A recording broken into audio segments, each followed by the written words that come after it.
सर्वांना नमस्कार. दूरशिक्षण आणि ऑनलाईन शिक्षण केंद्र शिवाजी विद्यापीठद्वारे BA भाग 3 सत्र 5 इतिहास विषयासाठी प्रवेशित असलेल्या विद्यार्थ्यांकरिता पेपर क्रमांक 9 history of modern world 18 and 19 century म्हणजे आधुनिक जगाचा इतिहास 18वे आणि 19वे शतक या विषयाच्या संपर्कसत्रामध्ये आपलं सर्वांचं सहर्ष स्वागत आहे.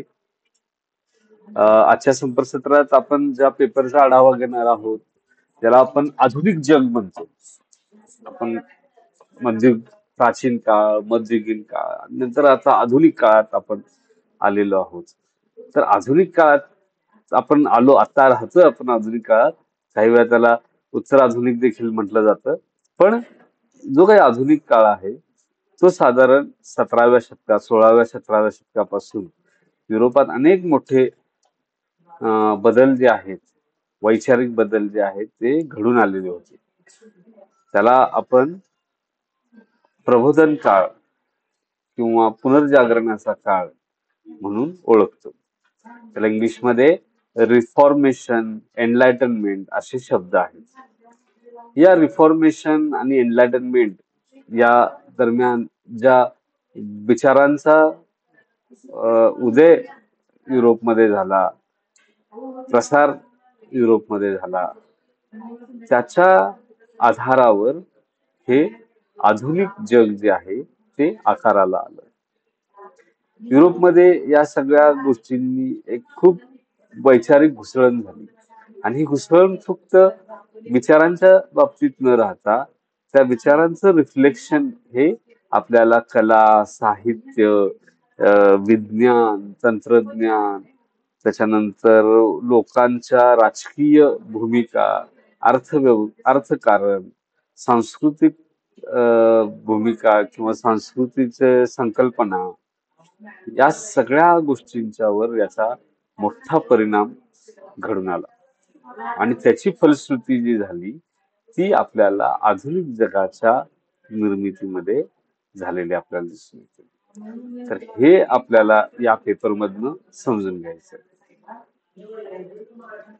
तर यामध्ये आपण काही ज्या घटना होत्या ज्यांनी जगाच्या या इतिहासाला आकार दिला. आता हा फक्त राजकीय इतिहासाचा अभ्यास आपण करत नाही. समजा आपण या पेपरचं नाव काय असतं, जर समजा आपण फक्त राजकीय इतिहास पाहणार असतो तर त्याचं नाव असतं history of world 18 to 19 century. पण तिथं महत्वाचा शब्द जो आहे तो मॉडर्न. मॉडर्न हा शब्द त्याच्यामध्ये अपेक्षित आहे आणि मॉडर्न वर्ल्ड किंवा आधुनिक, ज्याला आपण मॉडर्नला आधुनिक हा मराठी शब्द आहे. त्या आधुनिक ज्यावेळी आपण म्हणतो त्याचा संबंध हा काही विशिष्ट वैचारिक विचारसरणींशी, विचारांशी, संकल्पनांशी त्याचा संबंध असलेला आपल्याला दिसून येतो. काय होत्या या संकल्पना, तर ते आपल्याला याच्यातून आपण ज्या घटना बघणार आहोत त्यातून थोड्या प्रमाणात आपल्याला ती उलगडून येईल आपल्या समोर. पहिल्यांदा जसं आपण जी पद्धत वापरतो त्या पद्धतीनुसार आपण पहिल्यांदा कोर्स ओव्हरव्ह्यू बघू आणि मग त्याचे जे ऑब्जेक्टिव्ह आहेत ते बघून आपण मूळ काय सिलेबस आहे त्याकडे आपण जाऊया.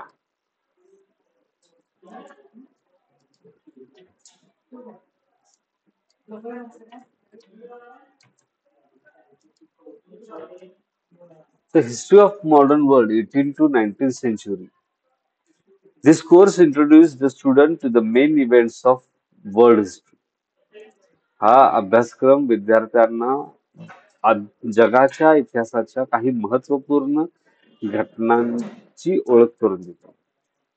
The students will study the causes and consequences of the revolution which changed the history of the mankind. या पेपरच्या माध्यमातून विद्यार्थी हे अशा काही क्रांती ज्या घडलेल्या आहेत त्या क्रांत्यांच्या संदर्भात माहिती घेतील, त्यामधले त्यांची कारणं असतील, त्या ज्या कुठल्या क्रांती घडून आल्या त्यांची कारणं, त्याचे परिणाम आणि या क्रांतीने जग कसं बदललं हे आपण या पेपरच्या माध्यमातून शिकून घेणार आहोत. These events had a lasting impact on human thought, socio-political and cultural conditions. हे जी घटना आपण या पेपरमध्ये अभ्यासणार आहोत, तर या घटनांनी मानवाच्या विचार प्रणालीवर, त्याच्या सामाजिक, राजकीय आणि सांस्कृतिक जीवनावर, त्याच्या परिस्थितीवर हे खूप दीर्घकालीन आणि खूप खोलवर असे परिणाम घडवून आणलेले आहेत. म्हणजे ते परिणाम फक्त दीर्घकालीन नाही, ते खोलवर झालेले आणि दीर्घकालीन परिणाम आहेत. This course is designed to make the student aware of the changes and consequences of these revolutionary events. या अभ्यासक्रमाच्या माध्यमातून काय प्रयत्न आहे की विद्यार्थ्यांना या सगळे जे क्रांतिकारी घटना घडलेल्या होत्या, तर त्याच्यामुळे झालेली बदल आणि त्याचे परिणाम जे आहेत ते विद्यार्थ्यांना लक्षात यावेत, कळावेत, त्यांना त्यांची जाणीव व्हावी, या पेपरच्या मागे उद्देश आहे. आणि या घटना जरी 18व्या आणि 19व्या शतकात घडलेल्या असल्या तरी त्याचा परिणाम इतका दीर्घकालीन होता की आज देखील त्याचे अनेक परिणाम जे आहेत ते आपल्याला आपल्याला आपल्या आयुष्यात जे काही बदल घडून आले आहेत त्याचा संबंध त्या घटनांशी आपल्याला लावता येतो. अशा या घटना आहेत. तर त्या घटना कुठल्या आहेत ते आपण बघूया. प्रत्येक मॉड्यूल हा एका घटनेच्या संदर्भात आहे. त्याची कारणं, त्याच्यातल्या घटना आणि त्याच्या परिणाम अशा पद्धतीनं आपण तो पेपर हा डिझाईन केलेला आहे. कोर्स आउटकम्स मध्ये आपण बघतो की याच्यामुळे काय होईल, काय आपल्याला माहिती होणार आहे. तर पहिलं जे आहे की give an account of the American revolution and its consequences. म्हणजे विद्यार्थी हा अभ्यासक्रम पूर्ण केला की त्याला अमेरिकन रेव्होल्युशन म्हणजे काय आणि त्याचा काय परिणाम झाला हे त्याला सांगता येईल. त्याच्यानंतर दुसरा आहे explain the causes, effect and major events of French revolution. French राज्यक्रांती मधील फ्रेंच राज्यक्रांतीची कारणं, त्याचे परिणाम आणि त्याच्या महत्वाच्या घटना याची माहिती विद्यार्थी या कोर्सच्या अभ्यासानंतर देऊ शकेल. तिसऱ्यामध्ये explain the main events in unification of Italy. इटलीचं एकीकरण जे झालं त्याच्या ज्या महत्वाच्या घटना होत्या त्या घटनांचं त्याच्याबद्दल तो विद्यार्थी ते स्पष्ट करू शकेल. Describe the main events in unification of Germany. जर्मनीच्या एकीकरणातील ज्या महत्वाच्या घटना होत्या त्याचं तो वर्णन करू शकेल. तर ह्या 18व्या आणि 19व्या शतकातल्या महत्वाच्या घटना या होत्या. कुठल्या? तर अमेरिकन रेव्होल्युशन म्हणजे अमेरिकन राज्यक्रांती, फ्रेंच रेव्होल्युशन म्हणजे फ्रेंच राज्यक्रांती, युनिफिकेशन ऑफ इटली म्हणजे इटलीचं एकीकरण, युनिफिकेशन ऑफ जर्मनी म्हणजे जर्मनीचं एकीकरण. या 4 मोठ्या परिणामकारक, जगावर परिणाम करणाऱ्या घटना झालेल्या आहेत. त्याच्या संदर्भात आपण माहिती या पेपरमध्ये घेणार आहोत.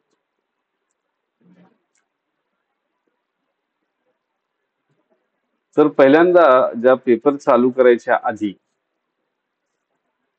मला असं वाटतं की आपण थोडी चर्चा जी आहे ती आपण किती जण आहोत, 4 जण आहोत, तर ती चर्चा आपल्यात थोडी व्हायला पाहिजे की मी सारखं आधुनिक आधुनिक म्हणतो, त्याच्या संदर्भात तुम्हाला काय अर्थ त्याचा अभिप्रेत आहे ते थोडं तुम्ही सांगितलं की आपण पुढच्या टप्प्याकडे वळूया.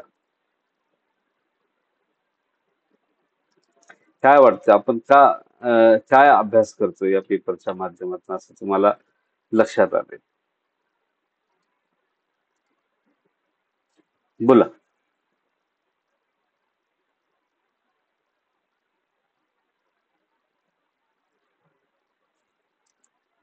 बोला, चालू आहे माईक. तुम्ही माईक चालू करून बोलू शकता थेट.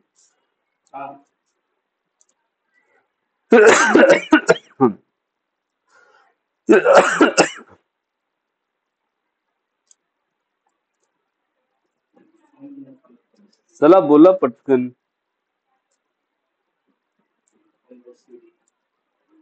आपण कुठल्या विचारांच्या बद्दल बोलतोय असं तुम्हाला वाटतंय? आता जे काही मी बॅकग्राऊंड सांगितली त्याच्यामध्ये मी उल्लेख केला, पण विचार कुठले आहेत त्याच्याबद्दल मी बोललो नाही. तुम्हाला कुठले विचार वाटतात हे आधुनिक म्हणून जे आपण ज्यावेळी बोलतो? आधुनिक जगाबद्दल. हो ना, मग आधुनिक म्हणजे काय?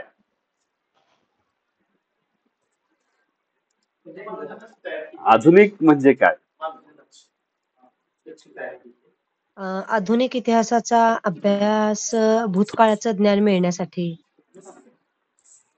बर, इंडस्ट्रियल त्याच्यानंतर रिव्होल्यूशन सुरू झाल्यापासून आधुनिक झाले काय मला असं मी आवाज म्हणतो. नाही ऐकू आला. बोला परत एकदा. भूतकाळाचे ज्ञान मिळण्यासाठी, त्याच्यानंतर वर्तमान समजण्यासाठी वगैरे मदत होते ना आधुनिक इतिहासाचा अभ्यास. जरा जरा जोरात बोला. आवाज तुम्हाला बाकीच्यांना आला आवाज त्यांचा? जरा स्पष्ट आला नाहीस मला वाटतं. आधुनिक इतिहासाचा अभ्यास भूतकाळाचे ज्ञान मिळण्यासाठी, म्हणजे आपल्याला त्यातून ज्ञान मिळते. हम्म. नाही, खरं त्याच्यानंतर इतिहासाचा जो वर्तमान अभ्यास, कुठला पण समजण्यासाठी. इतिहास, हा सर. कोणत्याही इतिहासाचा अभ्यास हा आपण भूतकाळाचं ज्ञान मिळण्यासाठीच करतो. हा, त्याच्यानंतर आपल्याला वर्तमान समजण्यासाठी पण मदत होते ना. बरोबर, ते इतिहासाच्या अभ्यासाचं हे झालं. माझा प्रश्न बरं, माझा प्रश्न आणि कळाला म्हणजे माझा प्रश्नाचा अर्थ लक्षात आलाय का? कुणी एक्सप्लेन करेल माझा प्रश्न नेमका काय आहे? सुनील नाही, सर प्रश्न बोला. हा, थोडं नक्की. मी आधुनिक जगाबद्दल आपण चर्चा करणार आहोत. आधुनिक जग म्हणजे काय, त्याचे आधुनिक विचार आले वगैरे अशा सगळ्या गोष्टी मी सांगितल्या, बरोबर. पण विचार कुठले आले ते मी सांगितलं नाही. हा, कुठली तत्व आधुनिक आहेत ते मी सांगितलं. तर तुम्ही आधुनिक म्हणजे नेमकं तुम्ही काय समजता, असा माझा प्रश्न आहे. आधुनिक म्हणजे मी सर इंडस्ट्रियलायझेशन सुरुवात झाल्यापासून आधुनिकता चालू झाली असं विचार करतोय. बर, अजून? आता प्रश्न क्लिअर झाला ना? आता प्रश्न तरी क्लिअर झाला मी काय विचारतो? युरोपियन देशांनी आपल्या वसाहती स्थापन करायला सुरुवात केली आणि आधुनिकतेचा काळ सुरू झाला असं जगभर जिथे जिथे त्यांनी वसाहती स्थापन केल्या तिथे आधुनिकतेचा स्पर्श झाला असं मला वाटतं. आणि एक सर समता, फ्रेंच रिव्होल्यूशन जशी समता दिली तिथून खऱ्या अर्थानं आधुनिक चालू झाली असं वाटतं. बर, आणि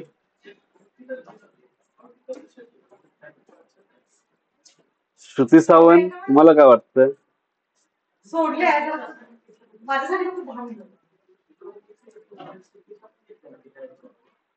बोला, प्रत्येकानं बोलायला हवं.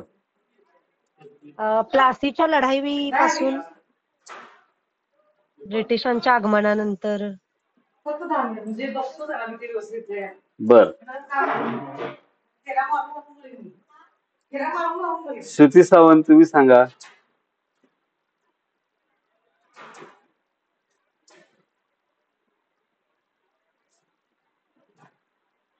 ठीक आहे, 2-3 गोष्टी याच्यामध्ये आपल्याला लक्षात. विनायक कोल्लूर गेले, प्रश्न विचारला की जातात. तर मला जो हा मुद्दा होता की 3 लोकांनी या संदर्भात म्हणजे मत व्यक्त केलं. हा, तर इथं याच्या बरोबरच म्हणजे हा मुद्दा प्रश्न विचारण्याचं कारणच याच्यातूनच सुचलं. आता जयश्री पाटील यांनी सांगितलं की प्लासीची लढाई झाल्यानंतर ब्रिटिशांची सत्ता आली म्हणून भारतात आधुनिक युग चालू झालं असं आपण समजतो. पण प्रत्येक जण हे सांगतोय की एखादी राजकीय घटनेच्या बद्दल तुम्ही सांगताय. ती राजकीय घटना म्हणजे समजा उद्या प्लासीच्या लढाईमध्ये इंग्रजांच्या ऐवजी फ्रेंचच्या बरोबर युद्ध होऊन फ्रेंच जिंकले असते तर ते आधुनिक युग आलं असतं असं आपण म्हणणार का? किंवा इव्हन समजा तिथे तुर्क किंवा रशियन्स आले असते असं काही आले असते त्यांना आधुनिक युग नाही चालू होत. आधुनिक ज्यावेळी आपण म्हणतो की त्याच्याबरोबर सर्टन काइंड ऑफ विचार जे आहेत ते त्याच्यामध्ये महत्वाचे ठरतात. काही विचार, काही संकल्पना, काही तत्व ती महत्वाची ठरतात. हा, जसं आता पहिल्यांदा सुनील सर म्हणाले की इंडस्ट्रियलायझेशन झालं की आधुनिक युग आलं. ते तंत्रज्ञानातली प्रगती आहे. तर ते तंत्रज्ञानातली प्रगती होण्याच्या पूर्वी वैज्ञानिक दृष्टिकोन लोकांचा बदलायला हवा होता. म्हणजे देव जो आहे हे सगळं घडवून आणतो. देवाच्या इच्छेशिवाय पानही हलत नाही. हा, पृथ्वी ही सपाट आहे. ठीक आहे. आणि त्याच्यानंतर काय म्हणजे किंवा पृथ्वी ही असं एक मोठा गोल आहे त्याच्या गोलामध्ये ही पृथ्वी आहे. अशा अनेक वेगवेगळ्या पद्धतीच्या धारणा या जगाबद्दल, स्वतःबद्दल, मनुष्याबद्दल आपल्याकडे होत्या. याला चॅलेंज जे आहे ते पहिल्यांदा युरोपमध्ये प्रबोधन काळामध्ये दिलं गेलं.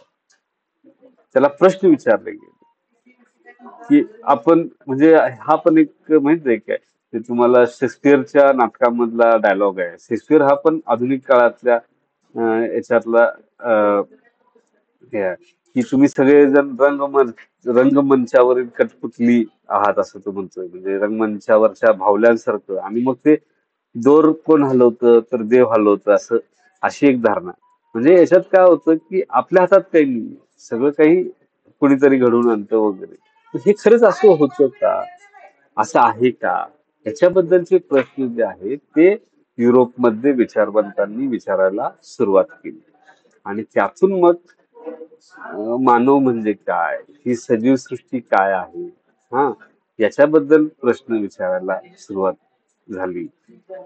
जे आकाशात तारे दिसतात ते नेमके काय आहेत, त्याच्यात ते असेच आपल्याला फक्त दिसतात काय, मग त्याचं ऑब्झर्वेशन करणं या गोष्टी चालू झाल्या. म्हणजे मग त्याच्यामध्ये गॅलिलिओ सारखे, कोपर्निकस सारखे शास्त्रज्ञ आले. कोपर्निकसने पृथ्वी ही गोल आहे हे सांगितलं. गॅलिलिओनं अनेक ग्रहांचा शोध लावलेला होता. तर हे या लोकांनी धार्मिक ज्या धारणा होत्या त्याच्यापेक्षा वेगळं जाऊन आपल्या आजूबाजूचं जग समजून घेण्याचा प्रयत्न केला. प्रश्न विचारले आणि ते प्रश्नांची उत्तरं शोधण्याचा प्रयत्न केला. तर याच्यातून काय झालं की जगाच्या केंद्रस्थानी काय आहे, आपल्या जीवनाच्या केंद्रस्थानी काय आहे, आपण का जगतोय, हा, या सगळ्या गोष्टींचे प्रश्न निर्माण झाले. त्याच्या पूर्वीच्या काळामध्ये काय असायचं, चित्र वगैरे असायची की नाही युरोपमध्ये, ते सगळे तिथल्या देवदेवतांची चित्र असायची. सामान्य माणसांची चित्र काढली जायची. हा, मग ते सामान्य माणसांची चित्र, सामान्य माणूस हा चित्रांचा विषय होईल असा विचार हा लिओनार्दो दा विन्सी सारख्या चित्रकारांनी मांडायला सुरुवात केली. त्यातून मोनालिसाचं जे चित्र आहे ते चित्र तयार झालेलं आपल्याला दिसतं. असे अनेक विचारवंत जे आहेत, चित्रकार असतील, साहित्यिक असतील, त्याच्यानंतर विचारवंत असतील, हे या काळामध्ये निर्माण झाले. आणि त्यांनी जे काही विचार मांडायला चालू झाले त्यामध्ये काय झालं की मानव हा केंद्रस्थानी आला. त्याला आपण म्हणतो ह्युमनिझम. ह्युमनिझम, मानवतावाद नावाची जी विचारसरणी आहे त्या मानवतावाद या विचारसरणीच्या केंद्रस्थानी मानव असतो. मानव हा म्हणजे आपल्याला कुणीतरी कुठल्या तरी परमेश्वरानं किंवा सृष्टीनं आपल्याला जन्माला घातलंय म्हणून ती सृष्टी जशी आपल्याला अपेक्षित राबवते किंवा आपल्याला जसं जीवन आपण व्यतीत करावं असं दाखवते तसं जीवन व्यतीत करावं असं न विचार करता मानव म्हणून मानवाला काय वाटतं तो त्या गोष्टींच्या केंद्रस्थानी आला. हा, म्हणजे मानवतावादाची संकल्पना जी आहे ती याच्यामध्ये महत्वाची ठरली. दुसरी संकल्पना आली ती मग मानव हा जर केंद्रस्थानी असेल तर कुणी अं, केंद्रस्थानी असेल तर त्याला स्वातंत्र्य हवंय. म्हणजे सगळे मानव जर अं, म्हणजे समान असतील, त्यांच्यामध्ये बंधुता असेल, तर ते मानव जर केंद्रस्थानी असेल तर त्याला स्वातंत्र्य देखील असायला हवं. यातून आपल्याला असं दिसतंय की स्वातंत्र्य, समता आणि बंधुता, त्याला इंग्लिशमध्ये शब्द आहेत लिबर्टरी, पॅटर्निटी आणि लिबर्टरी, लिबर्टी, समता, स्वातंत्र्य, इक्वॅलिटी,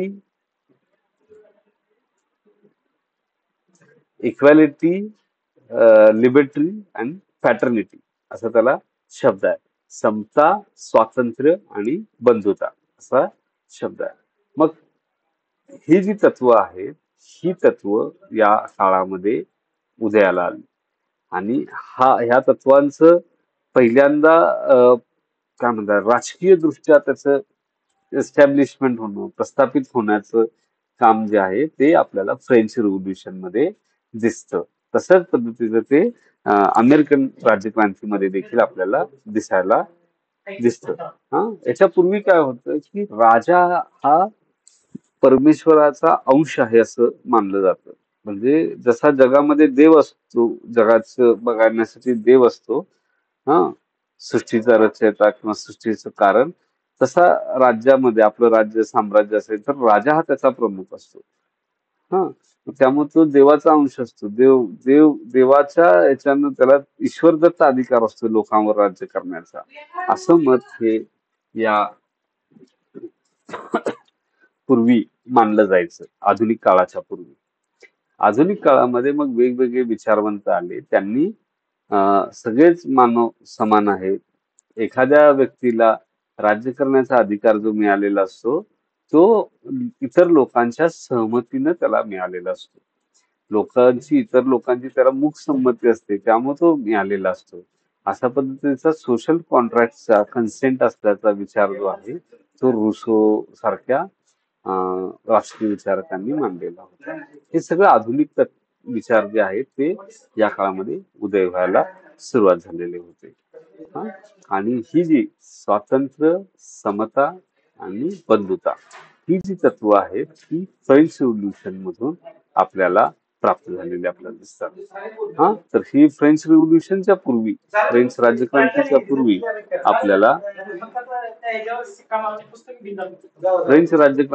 पूर्वी आपल्याला असं लक्षात येईल की स्वातंत्र्य, समता आणि बंधुता हे तत्व जे आहेत ती त्याचे काही भाग जो आहे तो आपल्याला अमेरिकन रिव्होल्युशन मध्ये देखील पाहायला मिळतो.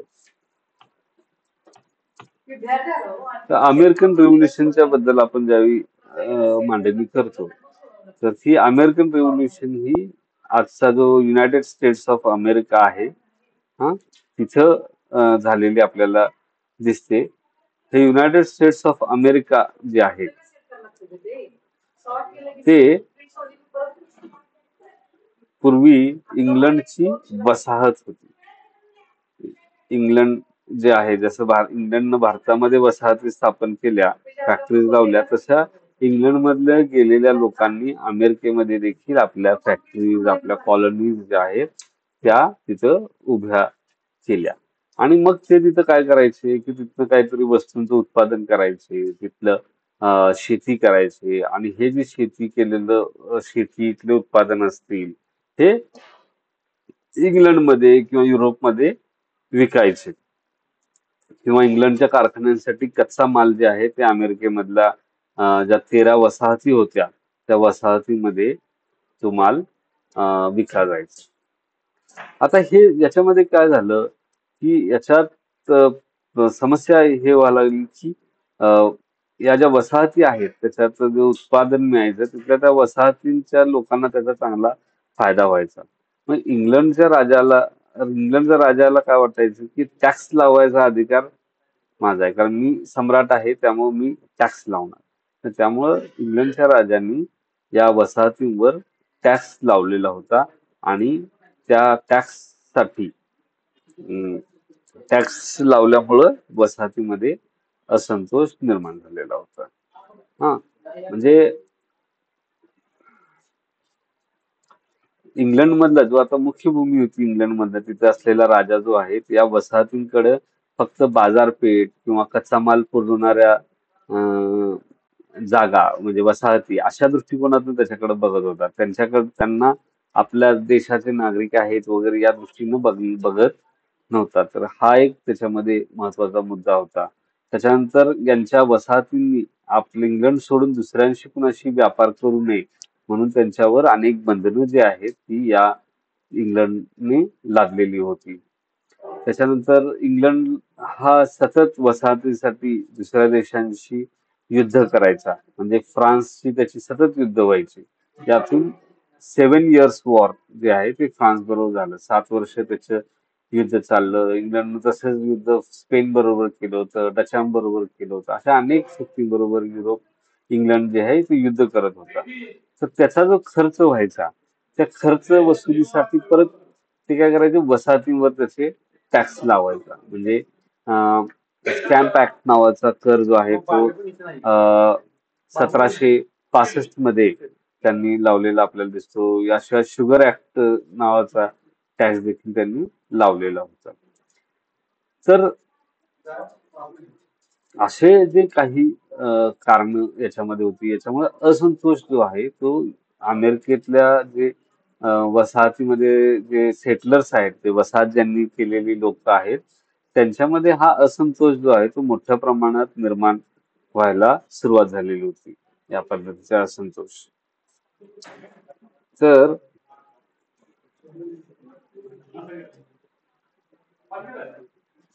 असा असंतोष त्यांच्यामध्ये मोठ्या प्रमाणामध्ये निर्माण झालेला होता. त्यासोबत जसं मी मगाशी म्हणालो की जे आधुनिक विचार जे आहेत त्याचा प्रभाव देखील या लोकांच्यावर, वसाहती केलेल्या लोकांच्यावर होत होता. त्यामध्ये मुख्यतः जॉन लॉक नावाचा जो विचारवंत आहे, त्याच आधुनिक प्रबोधन काळातला, त्याच्या विचाराचा प्रभाव आपल्याला या लोकांच्यावर झालेला दिसतो. तर तो जॉन लॉक जो आहे तो नैसर्गिक हक्कांचं समर्थन करायचा, नॅचरल राईट्स. आणि नॅचरल राईट्स काय असतील, मानवाचे, मनुष्याचे नॅचरल राईट्स काय असणार, नैसर्गिक हक्क काय असणार, म्हणजे माझं आयुष्य हे मी जगणार. प्रत्येक व्यक्ती हा त्याचं आयुष्य जगण्याचा त्याला अधिकार आहे, म्हणजे जीवनाचा अधिकार.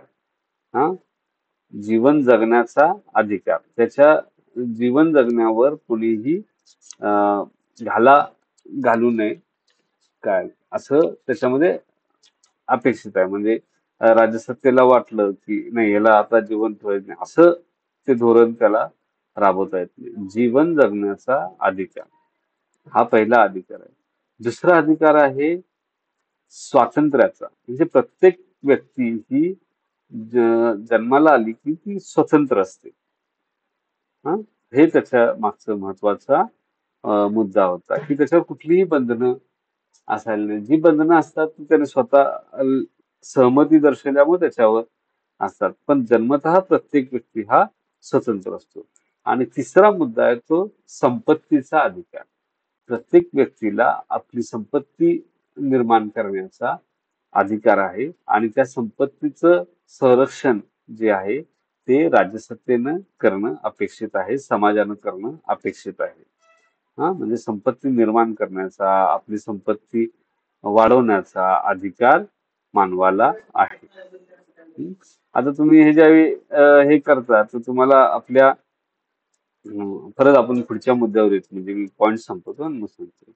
म्हणजे जीवन जगण्याचा अधिकार, जीवनाचा अधिकार, स्वातंत्र्य असण्याचा अधिकार आणि संपत्तीचा अधिकार. आपण भारत स्वातंत्र्य झाला वगैरे असं आपण म्हणतो, पण आपण वैयक्तिक स्वतंत्र झालो काय या दृष्टिकोनातून पण त्याच्याकडे आपण पाहायला हवं. म्हणजे व्यक्तीचं स्वातंत्र्य देखील याच्यामध्ये अपेक्षित असतं आधुनिकतेने.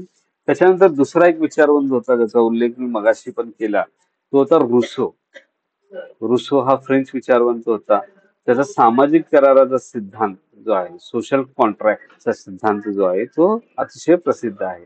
त्याचं म्हणणं होतं की लोकांनी स्वतःचे अधिकार जे आहेत, हे जे नॅचरल राईट्स असतात, ज्याला लॉ, स्वतंत्र जीवन, स्वातंत्र्य आणि संपत्ती असं जे म्हणतो, ते लोकांनी स्वतःहून समाज म्हणून कुणाला तरी दिलेले असतात. त्याच्यावरचे काही अधिकार आपले स्वतःचे कमी करून इतरांना काही जास्त अधिकार दिलेले असतात राज्यसत्तेला.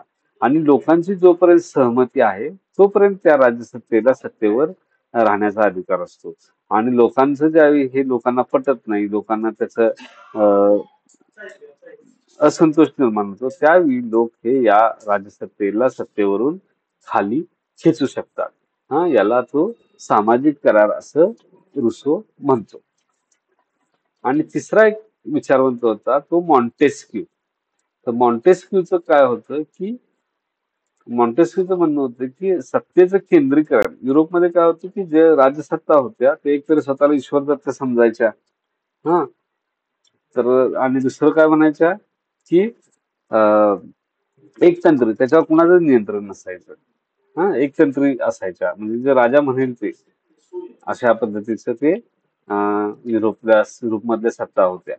तर मॉन्टेस्क्यूनं सेपरेशन ऑफ पॉवर, सत्ता विभाजनाचं मत, तत्वज्ञान मत मांडलं.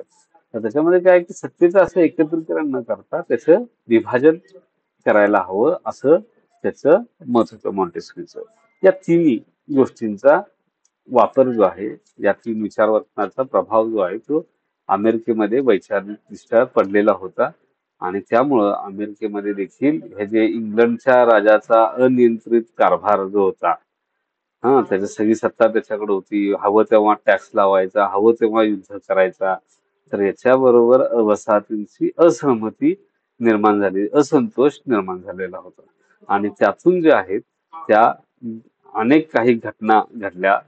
त्या लोकांनी विरोध करायला सुरुवात केली धोरणांना राजाच्या, आणि त्यातून अनेक घटना ज्या आहेत त्या घडलेल्या आपल्याला दिसतात. त्यातल्या महत्वाच्या घटना आहेत ते बोस्टन टी पार्टी, ज्याच्यामध्ये जे चहाच्या उत्पादनावर, चहाच्यावर टॅक्स लावलेला होता. तर चहाच्या पेट्या ज्या आहेत त्या या लोकांनी बोस्टनच्या बंदरात फेकून दिलं. तसे तसे अशा अनेक घटना ज्या आहेत त्या याच्यामध्ये घडल्या. किंवा दुसरं आहे कॉन्टिनेंटल काँग्रेस. त्यांनी ब्रिटिश कायद्यांना विरोध करण्यासाठी एक कॉन्टिनेंटल काँग्रेस बोलवली, आणि त्याच्यानंतर त्याच्यामध्ये या ब्रिटिश कायद्यांना विरोध करायचा ठराव या वसाहतींनी अमेरिकेमध्ये संबंध करून घेतला. त्याच्यानंतर दुसरी ज्यावेळी काँग्रेस झाली त्यावेळी त्यांनी जॉर्ज वॉशिंग्टन याला आपला सेनापती म्हणून त्याची नेमणूक केली.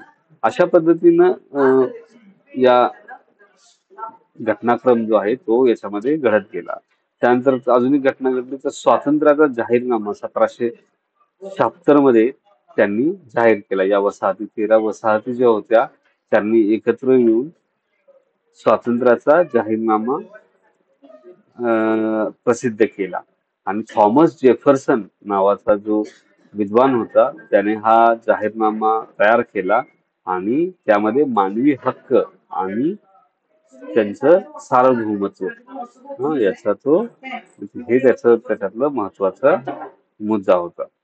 काय होतं अमेरिकेच्या राज्यघटनेमध्ये की सर्व मानव हे जन्मतः स्वतंत्र आहेत, त्यांना आपलं सरकार निवडण्याचा अधिकार आहे, त्यांना संपत्तीचा अधिकार आहे, असं हे अमेरिकन जे जाहीरनामा आहे तर ते जाहीरनामा सांगत होता.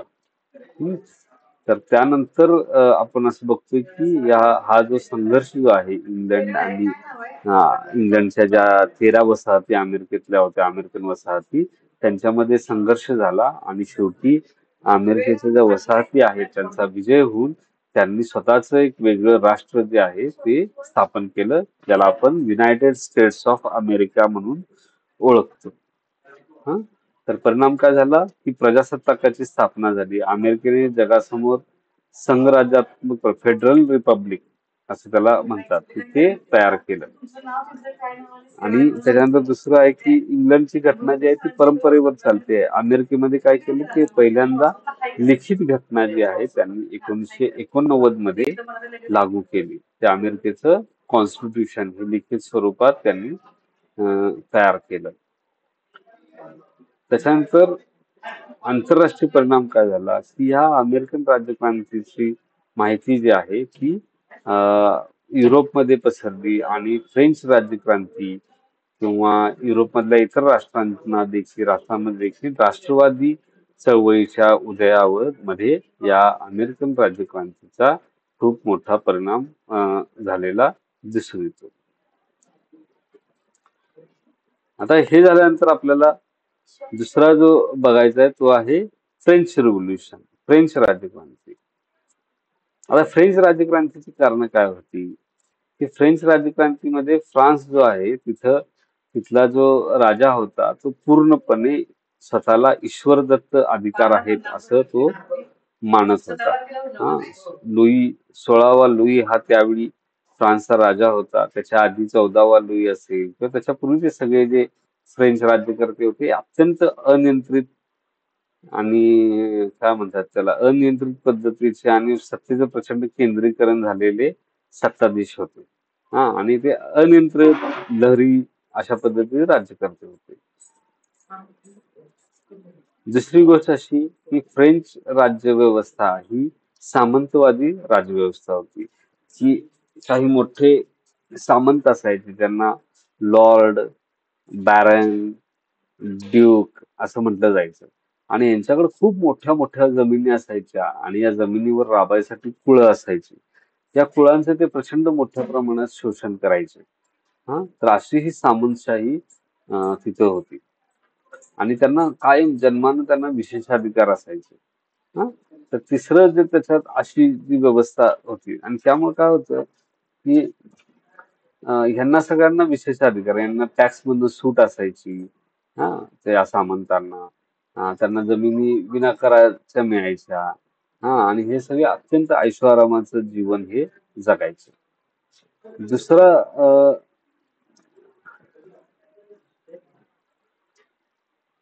पहिलं त्याच्यामध्ये 3 इस्टेट म्हणायचे त्याला, 3 विभाग होते समाजाचे त्याला. फर्स्ट इस्टेट म्हणजे हे जे सामंत, उमराव वगैरे वर्ग, सामंतचा वर्ग. दुसरी इस्टेट म्हणजे धर्मगुरू वगैरे या सगळ्या गोष्टी. आणि थर्ड इस्टेट जे असायचं ते असायचे शेतकरी, कारागीर, काही छोटे मोठे व्यावसायिक यांचा तो तिसरा वर्ग होता.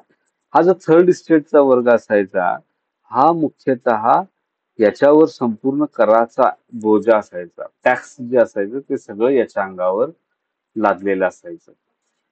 आणि त्याच्यामुळे काय व्हायचं हे लोक राबायचे आणि त्यांचं सगळं जे उत्पादन आहे त्यातला एक मोठा हिस्सा टॅक्स मध्ये जायचा. आणि त्यामुळे त्यांना हालाकीचं जीवन जगायचं.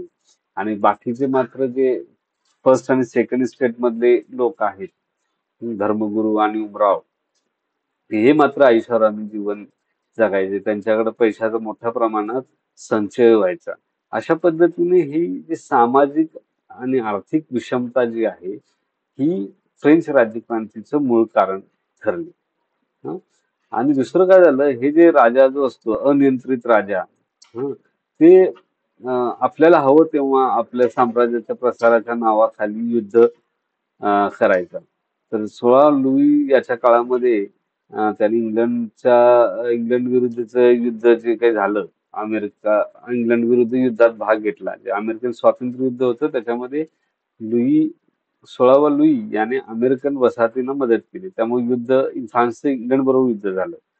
तर त्याच्यात प्रचंड पैसा खर्च झाला आणि त्या पैशामुळं फ्रान्सची अर्थव्यवस्था ही दिवाळखोरीकडे त्याचा वाटचाल सुरू झाली. तर हे देखील त्या काळात घडत होतं. हे पण एक महत्वाचं कारण होतं.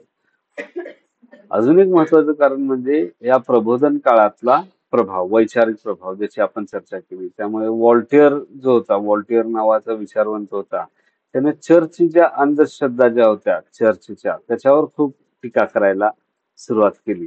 चर्चच्या ज्या काही पोप आणि त्याचं चर्च याच्या संदर्भात जे असंतोष आहे तो युरोपमध्ये पूर्वीच निर्माण व्हायला सुरुवात झाली. त्याच्यामधूनच रिफॉर्मेशन, पुनर्जागरणचं जी धर्मसुधारणा चळवळ जी आहे म्हणजे मार्टिन लुथर यांनी सुरू केलेली, तर ती देखील सुरू झालेली होती.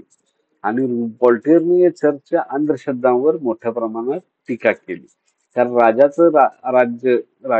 हा ईश्वरदत्त अधिकार आहे राजाला राज्य करण्याचा, हे मत जे आहे ते राजा हा चर्चच्या मदतीनंच मांडायचा. तर त्यामुळं हे जे व्हॉल्टेअरनं चर्चच्या अंधश्रद्धेवर टीका केली, हे देखील लोकांना त्याच्यामुळं पण लोकांना प्रोत्साहन मिळालं. त्याच्यानंतर रुसोने समता आणि सार्वभौमत्वाचा पुरस्कार केला. म्हणजे रुसोने म्हणाले की सर्व लोक हे समान आहेत, एकसारखे आहेत, कोणी उच्च नाही कोणी नीच नाही, हा विचार जो आहे तो रुसोनं मांडला.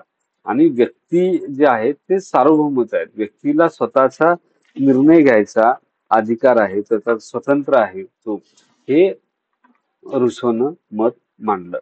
आणि त्यामुळं काय झालं की राजाचा हा दैवी अधिकार जो होता, मी राजा आहे, मला ईश्वरानं हा अधिकार दिलेला आहे, हा जो अधिकारचं जे काही एक थोतांड तयार केलेलं होतं, डिवाइन राईट्स ऑफ किंग याला आपण म्हणतो, तर ते मोडून पडण्यामध्ये या रुसोच्या विचारांचा मोठा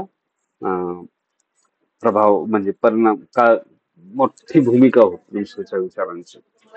तर आपण असं बघतो की या विचारवंतांच्या प्रभावामुळे फ्रान्समध्ये क्रांती होण्यासाठी जे आवश्यक पृष्ठभूमी आहे ती तयार झालेली होती. मग त्याच्यानंतर काही महत्वाच्या घटना या दरम्यान घडल्या आणि त्याची परिणिती अशी झाली की या 16व्या लुईची सत्ता जी आहे ती या फ्रेंच लोकांनी उठाव करून उलथून टाकली. तर त्याच्यामध्ये स्टेट जनरल्स आणि टेनिस कोर्टची शपथ असेल, ज्याच्यामध्ये हा जो सगळा असंतोष निर्माण झाला होता, त्यावेळी लोकांनी आपल्या थर्ड स्टेटची सभा बोलावी, नॅशनल असेंब्ली बोलवावी आणि त्याच्यामध्ये आपल्या मतं मांडावी, त्याच्या चर्चा करावी अशी मागणी केली होती. पण राजानं सुरुवातीला त्याला विरोध केला. आर्थिक संकटावर मात करण्यासाठी सभा बोलवावी असं लोकांचं मत होतं. राजाने त्याला विरोध केला. नंतर बोलवली तर त्यात चर्चा होऊ दिली नाही. मग ते झाल्यानंतर ते जे थर्ड स्टेटचे जे प्रतिनिधी होते ते त्या असेंब्लीतनं बाहेर पडले आणि टेनिस कोर्टवर जाऊन त्यांनी स्वतःच संविधान तयार करायचं शपथ घेतली. आणि मग त्याच्यानंतर पुढे जे आहे त्यांनी मानवी हक्कांचं घोषणापत्र जे आहे ते त्यांनी घोषित केलं. की त्याच्यामध्ये परत त्याच गोष्टी आहेत की सर्व व्यक्ती समान आहेत, त्याला भाषण स्वातंत्र्य आहे, त्याला विचार स्वातंत्र्य आहे, त्याला खाजगी मत्ता बाळगण्याचं स्वातंत्र्य आहे. या गोष्टींवर या फ्रेंच रिव्होल्युशनच्या घोषणापत्राचा प्रभाव होता, ज्याला मानवी हक्कांचा जाहीरनामा असं म्हटलं जातं. ते झाल्यानंतर राजानं हे उठाव मोडून काढण्याचा प्रयत्न केला. मग राजाला या लोकांनी फ्रेंचांनी उठाव करून शेवटी सत्तेवर कब्जा मिळवला. आणि त्यानंतर मग त्याच्यामध्ये आपल्याला असं दिसतं की हे राज्य व्यवस्था टिकवण्यासाठी, म्हणजे जी सत्ता, लोकांची सत्ता टिकवण्यासाठी काही एक प्रशासकीय व्यवस्था त्यांनी निर्माण केलेली होती. मग त्यातल्या काही अधिकाऱ्यांनी जे प्रतिनिधी होते त्यांनी दहशतीचा वापर केला लोकांच्या विरोधात. आपले म्हणजे ती क्रांती झाली होती, क्रांतीच्या विरोधात लोकांनी ऍक्टिव्हिटी करू नये म्हणून दहशतीचा वापर केला. तर त्याला दहशती राज्य असं म्हटलं जातं, रिजिन ऑफ टेरर असं म्हणतात. त्यात रॉबस्पियर हा जेकोबियन नेता जो होता तो याच्यामध्ये प्रमुख होता. तर त्यांनी समिती ऑफ पब्लिक सेफ्टी नावाची एक कमिटी बनवली आणि जवळपास 17,000 लोकांना देशद्रोही ठरवून गिलोटिनवर त्यांना हे केलं. गिलोटिन म्हणजे एक मोठी ब्लेड असतो मोठा आणि त्याच्यातनं शिरच्छेद केला जायचा. तर तो फ्रेंच राज्यक्रांतीची एकदम प्रसिद्ध अशी ती गोष्ट आहे. आणि पुढे काय झालं की राजघराण्यातल्या लोकांनी देखील हे क्रांतीच्या विरोधात काही कट वगैरे रचला होता. त्याची माहिती या लोकांना मिळाली आणि मग ते राजा लुई लुई 16वा आणि त्याची बायको मेरी अँटोनी या दोघांना देखील गिलोटिनवर चढवण्यात आले. तर हे बुर्बन घराण्याचा ऱ्हास जो आहे तो अशा पद्धतीनं झाला. आता ह्या गोष्टीमुळे काय झालं या फ्रेंच राज्यक्रांतीमुळे एकतरी जी ईश्वरदत्त अधिकार असलेली राजेशाही आहे ती त्याच्या जनतेनेच उठाव करून नष्ट केली आणि प्रजासत्ताकाची स्थापना केली. त्याच्यानंतर दुसरं काय झालं की राष्ट्रवादाचा उदय झाला. म्हणजे आपण फ्रेंच लोक आहोत, आमचं स्वतःच राज्य आहे, आमची ओळख आहे, हा ही भावना त्याच्यामध्ये निर्माण झाली. राष्ट्राची भावना, लोक एकत्र, राजाचा देश नसून लोकांचा देश आहे, राजाचं राष्ट्र नसून लोकांचं राष्ट्र आहे, अशी भावना त्याच्यामध्ये निर्माण झाली. याला राष्ट्रवाद आपण असं म्हणतो आणि त्याचा प्रसार युरोपभर झाला. आणि नंतरच्या काळात फ्रान्समध्ये नेपोलियनचा उदय झाला. आणि नेपोलियननं आपली सत्ता हस्तगत केली आणि त्याच्यामुळे काय झालं की हा जो क्रांतीचे ज्या गोष्टी त्याच्यातली तत्व होती त्याच्या प्रसाराला एक नवी दिशा नेपोलियनच्या सत्तेवर येण्यामुळं निर्माण झाली. त्याच्यानंतर तिसरा जो घटक आहे तो आहे युनिफिकेशन ऑफ इटली, म्हणजे इटलीचं एकीकरण. आता इटलीचं एकीकरण जे आहे त्याच्यामध्ये आपण असं बघतोय की इटली आणि जर्मनी दोन घटक आहेत, इटलीचं एकीकरण आणि जर्मनीचं एकीकरण. तर हे जे दोन राज्य आहेत ते आधी छोट्या छोट्या छोट्या तुकड्यामध्ये विभाजित झालेले होते. आणि हा जो सगळा फ्रान्समध्ये राष्ट्रवादाचा उदय झाला त्याच्यामुळं या देशामध्ये देखील या तुकड्या तुकड्यामध्ये विभागलेल्या इटालियन भाषा बोलणारे लोक, तुकड्या तुकड्यामध्ये विभागलेले जर्मन भाषा बोलणारे लोक, तर त्यांच्यामध्ये देखील आपण एकत्र येऊन आपलं राष्ट्र स्थापन करावं अशा पद्धतीची भूमिका जी आहे त्याच्यामध्ये ती यायला सुरुवात झाली. आणि मग त्याच्यामध्ये मॅक्झिनी, गॅरिबाल्डी, काहूर या नेत्यांनी इटलीच्या युनिफिकेशन मध्ये खूप महत्वाची भूमिका निभावली. त्यांनी लोकांना एकत्र करून सतत अनेक 50-60 वर्ष संघर्ष करून शेवटी हा इटलीचे एकीकरण जे आहे ते त्यांनी घडवून आणलं. आणि जर्मनीमध्ये काय झालं की जर्मनीमध्ये बिस्मार्क हा जो होता त्याने पर्शिया नावाचं एक जर्मन भाषिक राज्य होतं त्याच्या मदतीनं इतर जर्मनी भाषिकांना एकत्र केलं आणि जे लोक जर्मनीच्या राज्याला विरोध करत होते त्या राज्यांचा युद्ध करून त्यांच्याशी पराभव केला त्यांचा युरोपमध्ये आणि जर्मनीचं राज्य एकीकरण केलेलं आहे.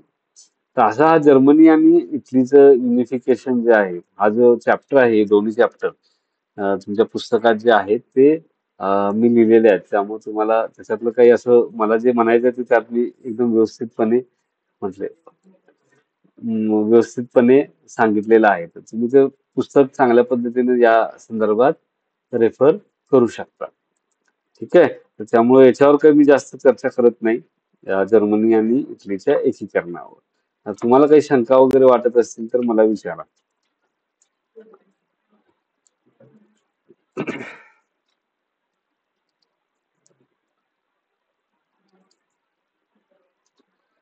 काही वाटतात शंका वगैरे?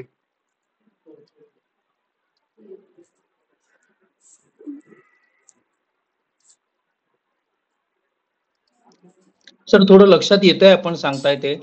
हा या क्षणाला तरी काही शंका नाहीये, पण काही वाटलं तर मी आपल्याशी संपर्क साधतो. बर ठीक. जी सर. बेसिक आयडिया काय की आधुनिकता म्हणजे काय समजून घेणं. म्हणजे पहिले दोन रिव्होल्युशन जे आहेत फ्रेंच राज्यक्रांती आणि अमेरिकन रिव्होल्युशन हे मॉडर्निटीशी संबंधित आहे. मॉडर्निटीचा उदय झाल्यानंतर व्यक्तीचं स्वातंत्र्य, राजेशाहीचा विरोध या दोन गोष्टी त्याच्यातल्या प्रमुख आपल्याला दिसतात. त्याच्यानंतर काय होतं की या दोन गोष्टी घडत असताना तिसरी गोष्ट उदयाला येते ती राष्ट्रवादाचा उदय. राष्ट्रवादाची विचारसरणी निर्माण होते.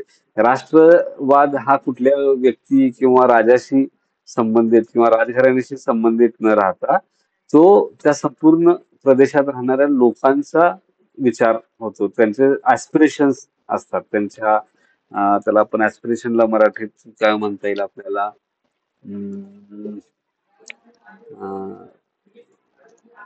ऍस्पिरेशन्स त्यांच्या भावना म्हणू आपण. त्यांना काय पुढे जायच्या भावना, आपण एकत्रितपणे कसे पुढे जाणार आहोत या सुद्धा भावना त्या राष्ट्रवादातून निर्माण होतात. म्हणजे आपण एकत्र यावं, राष्ट्रीयत्व त्याला म्हणतो. हा, तर हे राष्ट्रीय एकात्मतेची भावना आपण त्याला म्हणतो. त्या सगळ्या गोष्टी निर्माण होतात आणि त्याचे जे परिणाम आहे तो आपल्याला जर्मनीचं एकीकरण आणि इटलीच्या एकीकरणामध्ये दिसतो. असा हा सगळा 18व्या आणि 19व्या शतकातल्या जगाच्या इतिहासामधली महत्वाच्या या घटना आहेत. तर ते आपल्याला या पेपरमधनं तेवढं आतापुरतं पाहायचे आहेत. त्याच्यानंतर पुढचा जो पेपर आहे त्याच्यानंतर मग परत त्याच्यानंतर रशियन राज्यक्रांती आहे, पहिलं महायुद्ध, दुसरं महायुद्ध हे देखील आपल्याला बघायचं आहे. ठीक आहे. ठीक आहे सर. हम्म? ठीक आहे सर. काही शंका आहेत? जयश्री पाटील, तुमच्या काही शंका आहेत? नाही सर. मग थांबूया आपण. ओके. हो सर. हो सर. Okay, thank you. तुम्ही सर्वजण जॉईन झालात. आता पुढचं जे लेक्चर आहे आपलं ते सुट्टीनंतर होईल. ठीक आहे. हा सर. साधारण 24 तारखेला 24ला एक होईल आणि 27ला एक होईल. हा, आता जी सर. तुमचं वेळ टाइम टेबल पण मी दिलेलं आहे ग्रुपवर, तर ते पण तुम्ही बघून घ्या. ड्राफ्ट टाइम टेबल आहे. आणि असाइनमेंट सोडवून कॉलेजवर जमा करा. हो ठीक सर. आहे. थँक्यू.